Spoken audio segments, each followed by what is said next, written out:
Propaganda مہم چلتی ہے، جیسے سوشل میڈیا پہ یہاں فالس پراپیگنڈے ہوتے ہیں، وہاں مسلمانوں کے خلاف سارے ہوتے ہیں. مسلمانوں کے ہوٹل بند کرا دیے گئے ہیں، ان کے سلاٹر ہاؤسز بند کرا دیے گئے، معاشی ناطقہ جو ہے نا بند کر دیا گیا مسلمانوں کا.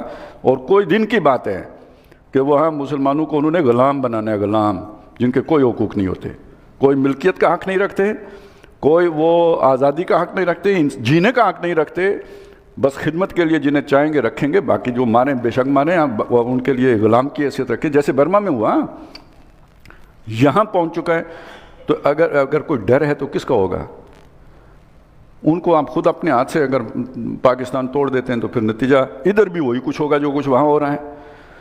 تو اسلام نہیں آئے گا، مودی آئے گا. میں پھر عرض کر رہا ہوں، اس کے نتیجے میں بھی یہ ہوگا اور اس کے نتیجے میں یہ آئین ختم کرنا. اس ملک میں سب سے زیادہ کس کی خواہش ہے؟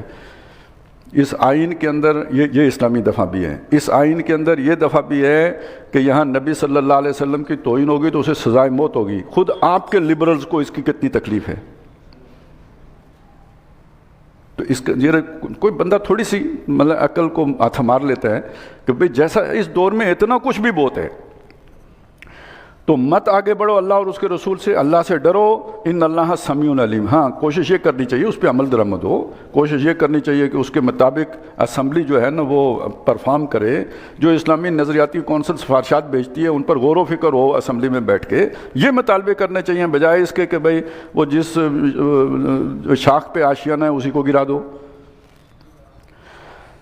یا ایھا الذین، ویسے بھی ایک بات اور بھی عرض کر دوں، چلے اب وہ جو کچھ بھی ہے، یہ مذہبی لوگوں کی حکومت سے یہ جو ہیں نا یہ پھر رحم ہیں ہمارے لیے.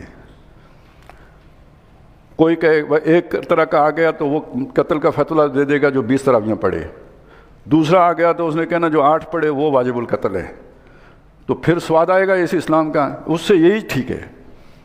ہم جس اسلام کی بات کریں وہ عادلانہ نظام ہے. یہ مذہبی معاملات میں اتنی جو ہے نا وہ ایکسٹریمزم پہ جانا یہ اسلام کے لیے نقصان دہ ہے. اس کو واقعی ریاستی سطح پہ ڈیل نہیں کرنا چاہیے. یہ اسلام آ بھی جائے تو اسے انفرادی معاملہ قرار دینا چاہیے. جو مسجد جس مسلک نے بنائی ہے وہ اپنے مسلک کے مطابق 8 پڑھیں یا 20 پڑھیں، ان کی مرضی ہے.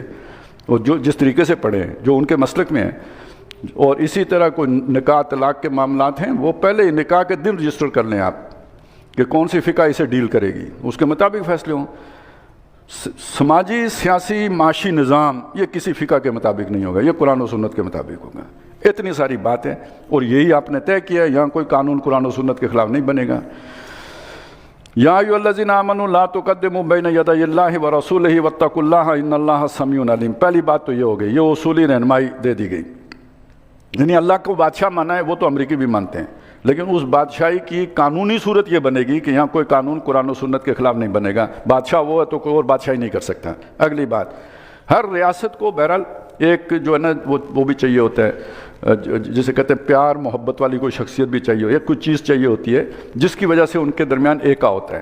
اس کے لیے عام طور پہ قومیت کے جذبے کو ابارا جاتا ہے، یا کوئی شخصیات کھڑی کی جاتی ہیں، بت تراشا جاتا ہے. اس لیے اقبال نے کہا تھا نا، ان تازہ خداؤں میں بڑا سب سے وطن ہے، جو پیرہن اس کا ہے وہ مذہب کا کفن ہے. مسلمانوں کے درمیان محبت کا یوں سمجھیے اینکر کون ہے، وہ جو باندھ کے رکھتا ہے جس چیز کے ساتھ، محبت کے ساتھ، وہ محمد الرسول اللہ صلی اللہ علیہ وسلم کی شخصیت ہے. آپ کی محبت ہے جو تمام مسلمانوں میں ایک رنگ پیدا کر دے، یونیفارمٹی لے آئے گی. اس کے لیے کوئی قانون سازی کرنے کی ضرورت نہیں پڑے گی. جو حضور سے محبت کرتا ہوگا، ان کے طریقے پہ چلتا ہوگا تو وہ سارے ایک جیسے ہو جائیں گے. کالا ہو، سفید ہو، افریقن ہو، ایشیائی ہو، وہ داڑھی رکھے گا، وہ جو ہے نا نبی صلی اللہ علیہ وسلم کے طریقے کے مطابق لباس پہنے گا، اٹھنا بیٹھنا کھانا پینا وضع قطع سب ایک جیسے ہو گئے. تو اب اگلی بات وہ ہے جو سامنے آئی ہے.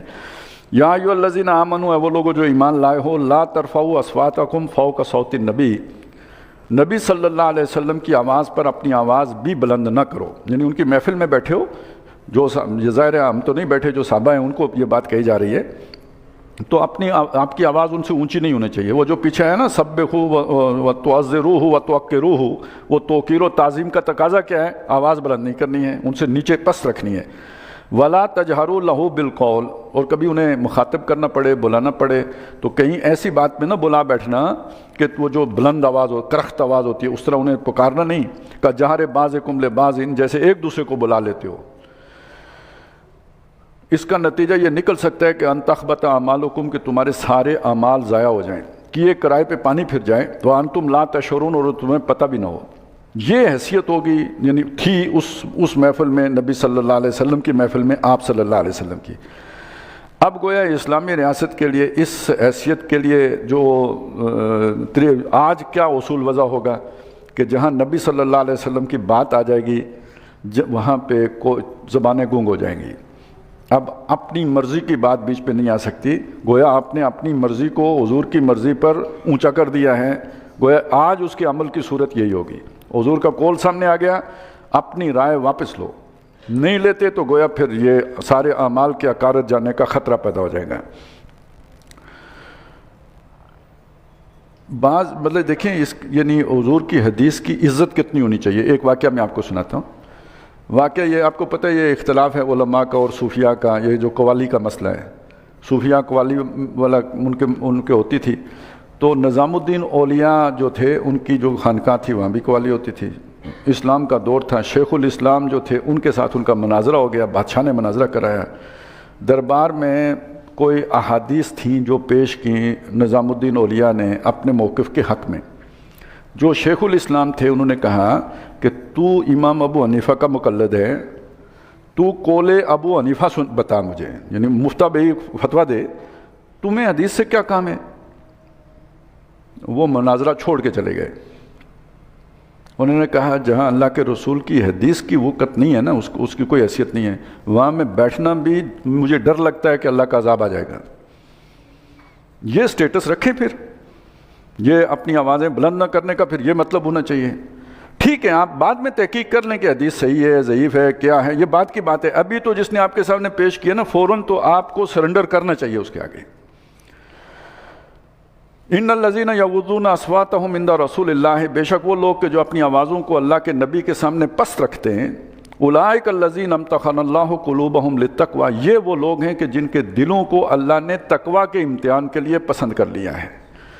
تقوی کا امتحان کیا ہے؟ وہ جو ہم ابھی پچھلی صورتوں میں دیکھ کے آئے ہیں، اللہ کی راہ میں جان مال ہر قربانی دینے کا جذبہ پیدا ہو جانا۔ یہ جذبہ اللہ عطا کرتا ہے، لیکن کس کو عطا کرتا ہے؟ جو اللہ کے نبی کے ساتھ یہ رویہ اختیار کرتا ہے۔ گستاخوں کو یہ رویہ عطا نہیں کرتا۔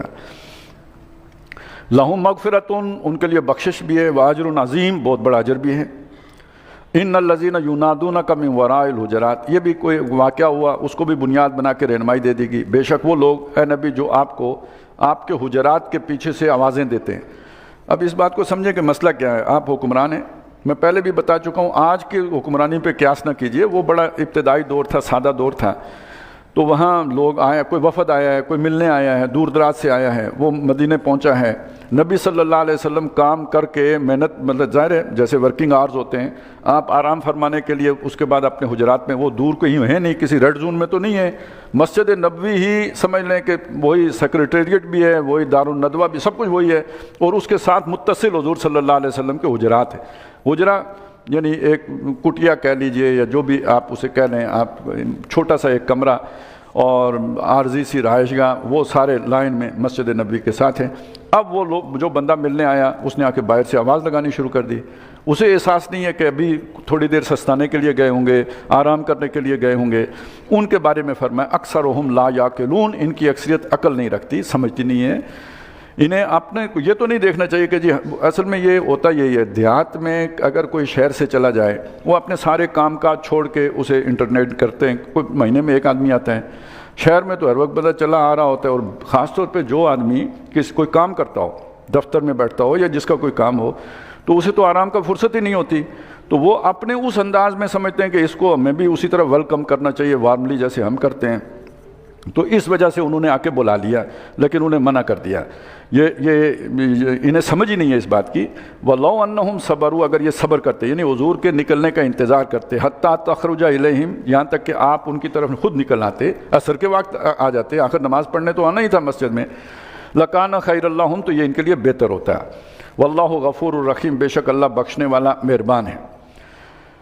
یہاں تک تو وہ بات ہو گئی، دو باتیں ہو گئی۔ پہلی یہ کہ ریاست دستوری سطح پر کیا ضرورت ہے اسے اسلامی، کسی ریاست کو اسلامی بنانے کے لیے، اور دوسری بات یہ ہو گئی کہ اس ریاست کے اندر یونیفارمٹی کے لیے، اتحاد کے لیے شخصیت ہے جناب محمد رسول اللہ صلی اللہ علیہ وسلم کی، کہ ان سے جو محبت کریں گے تو وہ سارے آپس میں ان کا ایک رنگ میں رنگتے چلے جائیں گے۔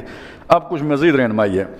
فرمایا یا ایھا الذین آمنوا، ہے وہ لوگوں جو ایمان لائے ہو، ان جاءکم فاسقون، اگر تمہارے پاس کوئی فاسق آئے، بنبأ، کوئی خبر لے کے، بڑی خبر لے کے، یعنی جس کے نتیجے میں کوئی آپ کو اقدام کرنا پڑے، کوئی حملہ کرنا پڑے، فتبینوا، تو اس کی تحقیق کر لیا کرو، یعنی اسے دوسرے ذرائع سے اسے پرکھ لیا کرو کہ یہ خبر ٹھیک ہے، کوئی اس کو غلطی لگی تو نہیں لگ گئی۔ ان تصیبوا قوما، کہ تم جا پڑو کسی قوم پر، یعنی حملہ آور ہو جاؤ کسی قوم پر، بجہالت، ناسمجھی میں یا غلط فہمی میں، فتصبحوا علی ما فعلتم نادمین، پھر اپنے کیے پر پچھتاتے رہ جاؤ کہ وہ خبر ہی غلط تھی تو پھر پچھتانا ہی پڑے گا۔ اچھا، اب اس میں ایک بات، یعنی واقعہ کیا تھا اس کے پیچھے، کہ ایک صاحب کو نبی صلی اللہ علیہ وسلم نے زکوٰۃ کلیکٹ کرنے کے لیے بھیجا۔ ان کے دل میں پتہ نہیں خیال خود سے آیا کیا ہوا کہ پتہ نہیں وہ مجھے قتل نہ کر دیں یا کوئی اس طرح، یا کوئی سستی ہو گئی، وہ نہیں گئے، اور واپس آ کے بتا دیا جی کہ وہ زکوٰۃ دینے سے انکاری ہو گئے۔ اب زکوٰۃ سے انکار کرنا جنگ کا جو ہے نا وہ اعلان کرنے کے مترادف ہے۔ تو اتنے میں تیاری ہو ہی رہی تھی یا سوچا جا رہا تھا، مشورہ ہو رہا تھا، تو وہ اپنا بندہ انہوں نے بھیج دیا، زکوٰۃ لے کے پہنچ گیا، تو پتہ چلا یہ صاحب گئے ہی نہیں تھے۔ تو اس کے نتیجے میں اللہ تعالیٰ نے یہ رہنمائی دے دی کہ اس طرح کا اقدام کرنے سے پہلے، یعنی موٹی بات ہوگی نا کہ کوئی خبر آپ تک پہنچی، آج کے دور میں آپ کسی کو بھی متقی نہیں کہہ سکتے، خبر کے معاملے میں آپ کسی کو بھی متقی نہیں کہیں گے۔ خبر آپ تک پہنچی، آپ نے لازماً دوسرے ذرائع سے اس کی تصدیق کرنی ہے کہ یہ خبر ٹھیک ہے یا نہیں ہے۔ اب کون فیصلہ کرے گا کون فاسق ہے اور کون متقی ہے؟ لہٰذا یہ پکا اصول بنا لیں کہ خبر کی دوسرے ذرائع سے تصدیق، خاص طور پہ اتنا بڑا قدم اٹھانا ہو تو صرف اپنے خفیہ ایجنسی کے اوپر جو ہے نا آپ قناعت کر کے نہ کریں، پتہ نہیں کیا کھیل کھیلا جا رہا ہوگا۔ وہ کسی نے صدام حسین کو بھی خبر پہنچائی تھی، وہ کویت میں گھس گیا، اور پھر اس کے بعد ابھی تک جو ہے نا اونٹ اندر ہے، بدو سارے باہر ہیں۔ تو اس لیے کوئی بھی اتنا بڑا قدم اٹھانے سے پہلے اس کا سارا پورا جائزہ لینا ضروری ہے۔ اور آج جو ہمارے ساتھ ہو رہے ہیں، جو وہ فیک نیوز کا جو بازار گرم ہے، اور اس سے جو وہ پھیلتی ہے، جو ایک سراسمیگی پھیلتی ہے اور افراتفری پھیلتی ہے، تو یہ گویا اور بھی زیادہ جو ہے نا اس معاملے میں تمام مسلمانوں کو ہر سنی سنائی بات نہ آگے پھیلانی چاہیے، نہ پورا یقین کرنا چاہیے۔ وَاعْلَمُوا أَنَّ فِيكُمْ رَسُولَ اللَّهِ، جان لو کہ تمہارے درمیان اللہ کے رسول ہیں۔ لَوْ يُطِيعُكُمْ فِي كَثِيرٍ مِّنَ الْأَمْرِ، اگر اکثر معاملات میں وہ تمہاری اطاعت کریں، لَعَنِتُّمْ، تم مشکل میں پڑ جاؤ۔ وہ رحمت للعالمین ہیں، وہ جو تمہارے لیے فیصلے کرتے ہیں اس میں تمہارے لیے فائدہ ہوتا ہے۔ تم جوش و جذبے میں کوئی ایسا کام کرا بیٹھو گے، الٹا اپنا نقصان ہو جائے گا، جس کی ایک بہت بڑی مثال غزوہ احد ہے کہ نبی صلی اللہ علیہ وسلم مدینے میں میسور ہو کے جنگ کرنا چاہ رہے تھے۔ جوشیلے صحابہ کے کہنے پر آپ جو ہے نا ان کی یعنی شوق کو دیکھ کر میدان میں گئے، اور اس کا نتیجہ جو ہے وہ صحیح نہیں نکلا۔ تو اس لیے گویا وہ ایک ہوتا ہے نا جسے کہتے ہیں کہ اکثریت کا معاملہ نہیں ہے، ایک ایموشنل جو ہے نا وہ بھی ایک جبر ہوتا ہے نا، آپ دوسرے کے جذبات کا خیال، تو اپنے جذبات بھی قابو میں رکھو ان کے سامنے۔ وَلَٰكِنَّ اللَّهَ حَبَّبَ إِلَيْكُمُ الْإِيمَانَ، تم سب کی یہ کیفیت نہیں ہے، لیکن اگر کسی کی ہو تو اصلاح کے لیے اللہ بتا رہا ہے۔ اصلی بات کیا ہے؟ لیکن یہ صورت تمہاری نہیں، بلکہ اللہ نے ایمان کو کی محبت کو تمہارے دلوں میں ڈال دیا ہے۔ وَزَيَّنَهُ فِي قُلُوبِكُمْ، بلکہ اسے تمہارے دل کی زینت بنا دیا ہے، کھبا دیا ہے، پرو دیا ہے تمہارے دلوں میں۔ وَكَرَّهَ إِلَيْكُمُ الْكُفْرَ وَالْفُسُوقَ وَالْعِصْيَانَ، اور تمہارے لیے ناپسندیدہ بنا دیا ہے کفر کو، گناہ کو، اور رسول کی نافرمانی کرنے کو۔ تمہیں بہت برا لگتا ہے ایسا کوئی بھی کام کرنا، اور بہت اچھا لگتا ہے نیکی کے کام کرنا، تو یہ اللہ تعالیٰ نے تمہارے دل کے اندر گویا یہ روشنی ڈال دی ہے، یہ فرقان پیدا کر دی ہے۔ اور جس کے دل میں ایسی فرقان اللہ ڈال دے، اولئک ھم الراشدون، وہی تو راشد ہیں، وہی تو ہدایت پر گامزن ہیں، جن کو اللہ تعالیٰ نے نیک رستہ گویا ان کے دل میں ڈال دیا ہے، پروگرامنگ میں شامل کر دیا ہے۔ فضلا من اللہ و نعمہ، یہ اللہ کا فضل بھی ہے اور اس کی نعمت بھی ہے۔ واللہ علیم حکیم، اور اللہ بہت علم والا، حکمت والا ہے۔ وَإِن، اب اگلی بات آ گئی، مسلمانوں کے اندر کوئی پھوٹ پڑ جائے، ظاہرہ قبائلی نظام تھا، کوئی بھی قبیلہ کسی بھی وقت جو ہے نا وہ بدک سکتا ہے، وہ کوئی کسی ناراضگی میں ایک دوسرے میں آپس میں لڑائی ہو سکتی، دونوں مسلمان قبیلے ہیں، کسی بات پہ لڑائی ہو سکتی ہے، تو اب اس میں کیا کریں؟ وَإِن طَائِفَتَانِ مِنَ الْمُؤْمِنِينَ، اگر ایمان والوں کے دو گروہ لڑ پڑیں، نِقْتَتَلُوا، اگر ان کی لڑائی ہو جائے، جنگ و جدال پر آمادہ ہو جائیں، فَأَصْلِحُوا بَيْنَهُمَا، لا تعلق نہیں لینا، ان کے درمیان اصلاح کرانا۔ اچھا اب آپ ذرا تھوڑے جائیں نا ادھر، یہ بات کس سے کہی گئی؟ لڑے گا کون؟ مدینے والے تو نہیں لڑیں گے نا، یہ کہیں ارد گرد کوئی لڑائی ہو گئی ہے تو مدینے والے جا کے ان میں صلح کرائیں، یعنی جو حکومت ہے وہ جا کے صلح کرائے گی لڑنے والوں کے درمیان۔ یہ ذہن میں رکھیں کس کو کہا جا رہا ہے، یعنی مسلمانوں کے اولو الامر کو کہا جا رہا ہے، یعنی مسلمانوں کے حکمرانوں کو کہا جا رہا ہے کہ اگر دو قبیلے لڑ پڑیں تو لا تعلق ہو کے نہیں بیٹھنا، جا کے ان کی صلح کرانا۔ فاصلحوا بینہما فإن بغت احداہما، اگر ان میں سے ایک بغاوت کرے علی الاخری، دوسرے پر، یعنی تمہارے کہنے کے باوجود بھی وہ اڑا رہے کہ نہیں چھوڑنا ہے میں لڑوں گا، فقاتلوا التی تبغی، تو لڑو اس کے ساتھ جو باغی ہے، جو حکومت کی بھی نہیں مان رہا، حتی تفیء الی امر اللہ، یہاں تک کہ وہ اللہ کے حکم کی طرف واپس نہیں آ جاتا۔ فإن فاءت، اگر وہ اللہ کے حکم کی طرف پلٹ آتا ہے، اور یہاں اللہ کا حکم کیا ہے؟ صلح۔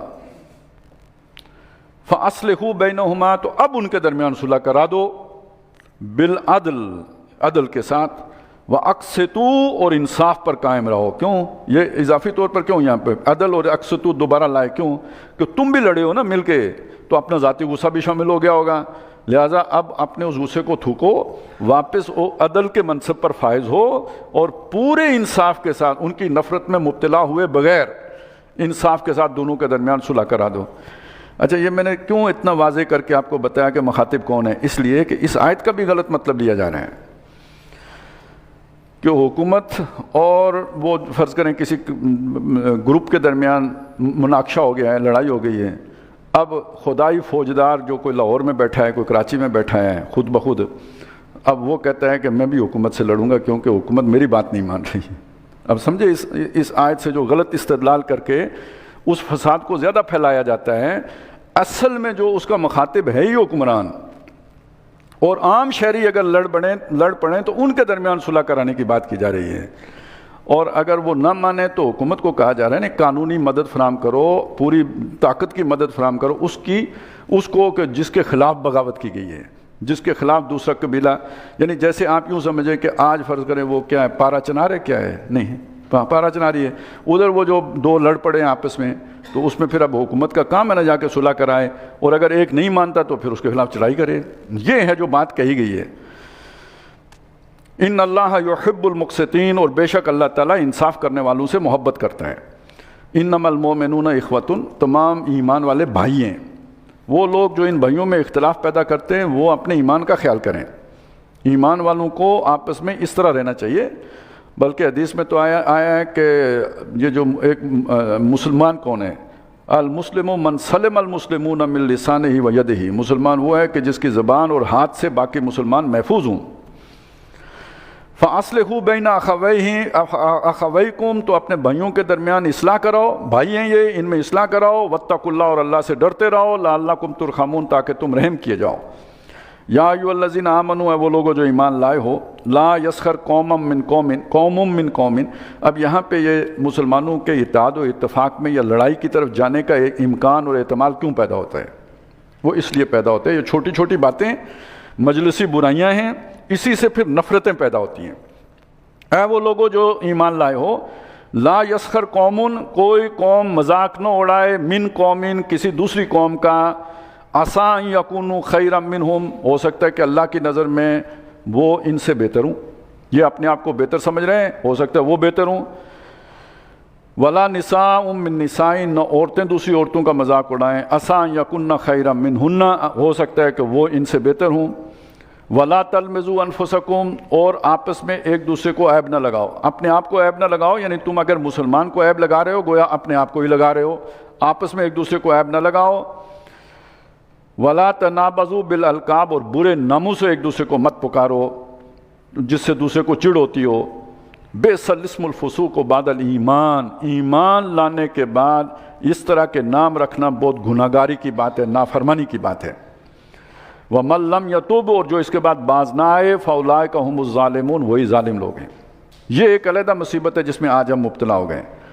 ویسے تو ہم پاکستانی ہیں، لیکن یہ کہ کوئی پنجابی ہے، کوئی وہ پٹھان ہے، کوئی سندھی ہے، کوئی بلوچی ہے، یہ سارے مسائل ہیں، چل رہے ہیں۔ چلیں باقی قوموں کو تو پہلے ہوتا تھا نا کہ جی پنجاب سے شکایت ہوتی تھی، اب بھی ہے، بلوچی بھی کہتے ہیں پنجابی کھا گئے، وہ پختون بھائی بھی کہتے ہیں جی بڑا ظلم کر دیا، سندھی بہت پہلے کہتے تھے، اب پنجابیوں کو بھی تب چڑھی ہے پہلی دفعہ، اور وہ پتہ نہیں ہو سکتا پہلے بھی چڑھی ہو لیکن اب چڑھی ہے۔ اس تب میں وہ کیا کر رہے ہیں، انہیں اب رنجیت سنگھ یاد آ رہا ہے۔ ذرا آپ سوچیں، رنجیت سنگھ ہی نہیں یاد آ رہا انہیں، اب وہ محمود غزنوی ڈاکو لگنے لگ گیا ہے۔ یہ آواز اب باقی کسی صوبے سے نہیں اٹھی ہے، یہ اب پنجاب سے اٹھ رہی ہے۔ وہ کچھ صحافی ہیں جو اٹھا رہے ہیں، پھیلا رہے ہیں، اور اب وہ نام رکھ رہے ہیں افغانیوں کے بھی، بلوچیوں کے بھی، الٹے سیدھے پٹھے، ٹھیک ہے، یہ سارے۔ یہ اب جتنا آج اگر وہ جو بلوچی انتہا پسند ہتھیار اٹھا کے ریاست کے خلاف کھڑا ہو گیا ہے، جتنا ریاست کے لیے وہ خطرناک ہے، اتنا ہی ریاست کے لیے یہ رویہ بھی خطرناک ہے۔ یہ توڑ کا باعث ہے، یہ جوڑ تو نہیں پیدا کر سکتا، یہ متحد تو نہیں رکھ سکتا، یہ پھاڑے گا۔ تو دیکھیں بظاہر کتنی ہلکی سی بات ہے، لیکن یہ کہ یہی تعصبات پیدا کرتی ہے، اور پھر من دیگرم تو دیگری ہو جاتے ہیں۔ جو لوگ ابھی نیوٹرل ہو کے بیٹھے ہوئے ہیں، جب وہ سنیں گے اپنی پوری قوم کے لیے ایسی بات کہ جی لاہور سے یہ بات کہی جا رہی ہے، تو وہ تو اسے پوری پنجابی قوم کی نمائندگی کے طور پر لیں گے، اور وہ بھی ایک تعصب کا شکار ہو کے، اور یہاں سے یہ چلتے چلتے وہ جیسے آپ کہتے ہیں نا کہ وہ سنو بال افیکٹ، آپ نے ایک بات کہی، دوسرے نے اس سے بڑی کہی، آپ نے اس سے بڑھ کے کہی، کرتے کرتے من دیگرم تو دیگری، تم اور میں اور، چلو جی ادھر تم ادھر ہم ہو جاتا ہے۔ یہی پہلے ہم بنگال کے ساتھ کر چکے، اب وہی کہانی دوبارہ دہرا رہے ہیں۔ یا ایھا الذین آمنوا، اے وہ لوگوں جو ایمان لائے ہو، اجتنبوا کثیرا من الظن، بکثرت ظن کرنے سے بچو، گمان کرنے سے بچو۔ ویسے تو دیکھیں تحقیق کا آغاز گمانی سے ہوتا ہے، پہلے آپ کو ایک خیال آتا ہے، پھر اس خیال کو آپ میچور کرتے ہیں، پھر اس کی تحقیق کرتے ہیں صحیح آیا کہ غلط آیا ہے۔ تو یہ نہیں کہ خیال کرنے ہی سے بچو، نہیں، خیال تو کریں گے، اسی سے تو بات آگے چلے گی، سوال بھی اٹھے گا، لیکن بکثرت ظن کرنا یا کسی گمان کی تحقیق کیے بغیر کوئی نتیجہ اخذ کر کے تو اس پر پوری عمارت کھڑا کر لینا، یہ چیز ہے جس سے روکا گیا ہے۔ اسی لیے فرمایا ان کثیرا من الظن، ان بعض الظن، کچھ گمان ایسے ہوتے ہیں، اسم جو گناہ ہوتے ہیں، ہر گمان گناہ نہیں ہوتا لیکن کچھ گمان ہیں جو گناہ ہوتے ہیں۔ ولا تجسسوا، اور ٹو میں نہ رہو۔ اب یہ انفرادی طور پہ تو ٹو میں رہنا اس سے منع کیا، بعض لوگ ہوتے ہیں نا کسی کا کچھ ملے تو وہ ذرا، یہ تو اب الیکٹرانک میڈیا آیا تو بریکنگ نیوز کا تصور آیا نا، پہلے یہ الیکٹرانک میڈیا کا کردار محلے کی کوئی ماسی ہوتی تھی، ان کو بریکنگ نیوز ملتی تھی، اتھے پہنچاؤ اتھے پہنچاؤ اتھے پہنچاؤ، ادھر سے لو ادھر لگاؤ، تو جو وہ سیانے ہوتے تھے کہتے ہیں یہ محلے کی BBC ہیں، تو یعنی یہ ہوتا تھا پہلے۔ اب وہی ذہنیت، اس طرح کے صحافی جو ہیں نا وہ پورے ایک پروجیکٹ کے تحت آ گئے تھے اوپر، اور وہ چلا رہے ہیں محلے کی ماسی والی خبریں، تو کسی کی ٹو میں ہی نہ پڑو۔ البتہ اس کا یہ مطلب نہیں کہ ریاست کا کوئی جاسوسی نظام ہی نہیں ہونا چاہیے۔ میں نے پیچھے آپ کو اشارے کیے تھے کہ مکے میں بھی نبی صلی اللہ علیہ وسلم نے اپنا نیٹ ورک بنایا ہوا تھا، اس سے خبریں ملتی تھیں، وہاں سے لشکر چلا، خبر پہنچ گئی۔ ولا یغتب بعضکم بعضا، اور کوئی تم میں سے کوئی دوسرے کی غیبت نہ کرے، اس کی پیٹھ پیچھے اس کا کوئی برائی کا ذکر، جو اس میں ہو برائی ہے ہی نہیں آپ نے بیان کی، وہ تو پھر تہمت ہے نا، وہ تو آپ نے بہتان باندھا ہے اس کے اوپر۔ اس میں کوئی خرابی ہے، کوئی کمی ہے، کوئی برائی ہے، وہ آپ نے اس کی پیٹھ کے پیچھے بیان کیا، وہ غیبت ہے۔ اور غیبت مردہ بھائی کا گوشت کھانا کہا گیا، وجہ کیا ہے بھائی؟ جو شے آپ کو برائی نظر آ رہی ہے اس کا کیا مسئلہ ہے آپ نہیں جانتے۔ وہ محفل میں اگر فرض کریں آپ اس سے جا کے بات کریں تو ہو سکتا ہے وہ اپنی کسی مجبوری کا ذکر کریں، آپ سیٹسفائی ہو جائیں، تو اس نے اپنا دفاع کر لیا نا، اس نے اپنی مجبوری بتا دی جو ہے اس چیز کے پیچھے۔ جہاں وہ اپنا دفاع ہی نہیں کر سکتا، تو گویا جیسے مردہ دفاع نہیں کر سکتا، تو آپ نے اس کی بات تو پھیلا دی، اب وہ یعنی وہ آپ نے اس کا گویا مردہ کا گوشت کھایا۔